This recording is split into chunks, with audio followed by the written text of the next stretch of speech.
زیباترین ها، زیباترین کلام به نام ایزد منان، زیباترین تکیه‌گاه اهورامزدا، زیباترین آواز رودکی، زیباترین ستون تخت جمشید، زیباترین زیارتگاه پاسارگاد، زیباترین جوان آریو برزن، زیباترین انسان کوروش بزرگ، زیباترین مادر ماندانا همسر کمبوجیه، زیباترین مظلوم بانو یوتاب،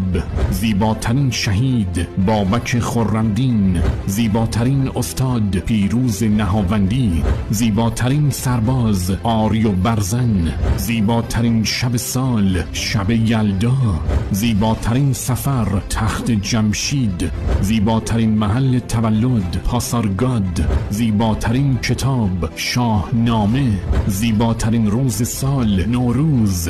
زیباترین شعار پندار نیک، گفتار نیک، کردار نیک، زیباترین قبرستان نقش رستم، زیباترین پایان بدرود.